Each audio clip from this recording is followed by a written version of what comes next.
This is an Audi R8, and it's a car that ushered in a new era for the brand. In my mind, this is really what started the LED daytime running light trend that most modern cars have. It took Iron Man from point A to point B, and it was the car to have in Need for Speed Carbon.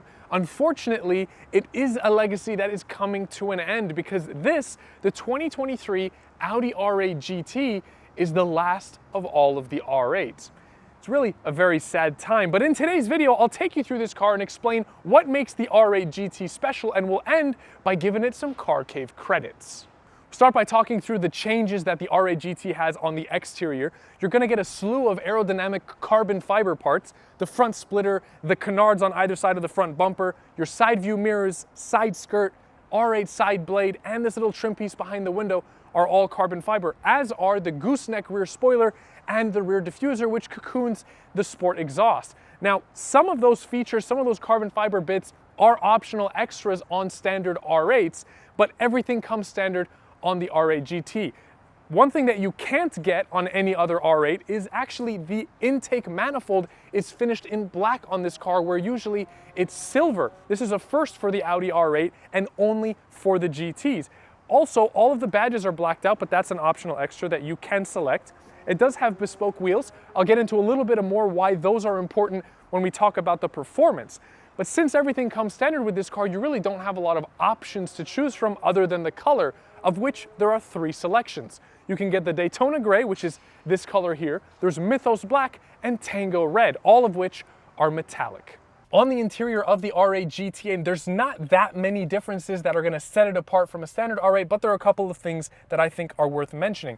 First of all, it's going to come standard with pretty much every optional extra that you can choose for an R8. So you're going to get the carbon fiber interior package, the Bang & Olufsen sound system. You're going to get these beautiful sport seats with the deviated red stitching, the quilted stitching for your Alcantara roof. All of that is going to come on this car. But what you can't get on any other car is this really cool R8 GT stitching that goes right into the seats. And very important, this is a limited edition car and it's a numbered car. Audi's only going to make 333 R8 GTs for the entire world, and they've memorialized that with a little number designation of your sequence in that line of 333 just below your gear selector. So this car is number 175. I want to talk about the performance on this car, but before I do, I want to mention that there's a bit of a trend in the car industry now where they're making a lot of limited edition cars that really don't differ that much from the standard versions. They might have a different color, maybe a couple of badges, but for the most part, they're the same car. And that's kind of a sneaky practice in my mind. I'm not the biggest fan of it. But Audi didn't do that with the R8 GT. This car has a performance advantage over any other R8. Well, sort of. I'll explain what I mean. The R8 GT is built on the rear-wheel drive platform. So this is not an all-wheel drive car. And the rear-wheel drive R8 has a naturally aspirated 5.2-liter V10, and that makes 562 brake horsepower. There is a more powerful version of that engine. It's the same 5.2 liters, but it makes 602 brake horsepower, but that's only for the Quattro, the all-wheel drive R8. With the R8 GT, they've given it that up-tuned engine. So this car makes 602 brake horsepower, 413 pound-feet of torque. And to help manage that extra power and torque going exclusively to the rear wheels, Audi has incorporated something called Torque Rear. It's basically a system where when the car is in performance mode, it's a little dial on the steering wheel that lets you choose between one of 7 settings to decide how invasive you want the stability control and traction control to be. It's not just performance either. This car is lighter than a standard rear-wheel drive, and that's credited to a couple of different things. First of all, these 20-inch forged wheels, I mentioned them earlier, I think they look very good, especially with this little Audi Sport badge. It gives it a very race car-y appeal. Those are 20 pounds lighter than the wheels that you get on the rear-wheel drive. Also, the carbon front sway bar, that's an optional extra on other R8s. This car has it, 4.4 pounds lighter. Carbon ceramic brakes, 27.6 pounds lighter.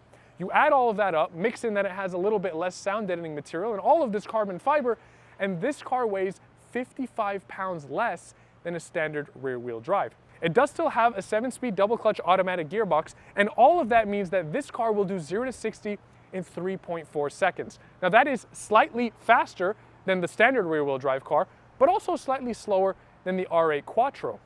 The MSRP on this car is $249,900. So it's just under, by $100, just under $250,000. And that is more money than you would pay for either the Quattro or the rear wheel drive. Now I will flash up a real quick comparison chart for you to see how the R8 GT stacks up against the other two trims.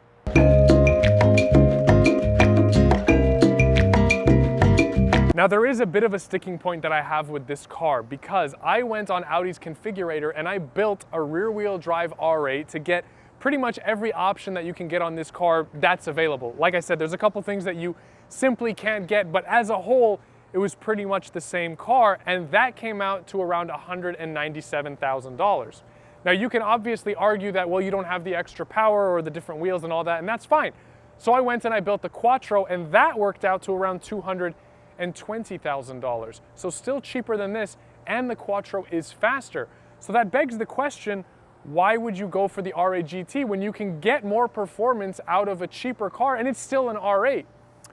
Well, I think it's really going to depend on what you're looking for in a car. If you just want an Audi R8 that you can drive and you want it to be the fastest of the fastest, go ahead and get yourself the Quattro. If you just want to get into an R8 and you don't care about anything else, go ahead and get yourself the rear wheel drive. But if you want a piece of history, a piece of Audi's history, a piece of the R8's history, something that's going to be a little bit more unique, a little bit more special, the R8 GT is going to be the car for you, because remember, it's a limited edition car, 333 for the entire world, and once they're sold, that's it. And I don't see Audi making another naturally aspirated V10 supercar, so this really could be the end of that era for Audi, and this is really a great way to memorialize it. Finally, the Car Cave credits. This is my way of summarizing my final thoughts on a car in 4 different categories. For collectability, I'd give 7 out of 10. It is limited production and the last of an era for a brand, giving an advantage in gaining or holding value. For daily drivability, I'd give it 5 out of 10. The interior offers everything that you could need, and as supercars go, it has decent ground clearance and is surprisingly comfortable. For trackworthiness, I'd give 5 out of 10. It is difficult to find any information on its track performance, and though it is lighter than the all-wheel drive Quattro, its performance is still a bit outdated compared to other modern supercars. For coolness factor, this is obviously subjective, but I would give it a score of 5 out of 10. The R8 GT just feels like a last-minute homage to a car Audi seems to have forgotten about long ago. I love the R8 and just feel that the GT could and should have been better. This gives the 2023 Audi R8 GT a total of 22 Car Cave credits. But that's all I have for this video. Thank you so much for watching, and a huge thank you to Audi in Riverside for loaning me this beautiful GT to do this video for you guys. This car is currently on sale, so if you are interested, I'll leave the links to their website, social media, as well as the posting to this car, and I'll link all of the other R8s that they have. They actually have 3 right now, so definitely go ahead and check them out. Otherwise, leave me a comment below with your thoughts on the R8 GT. Would you take the GT over the Quattro or a standard rear-wheel drive? Let us know, and let us know why or why not, as well as what your favorite color of the 3 is. Like and subscribe to show your support for the channel, and hit the bell icon so you don't miss an upload. But until the next video, thank you again for watching, and take care.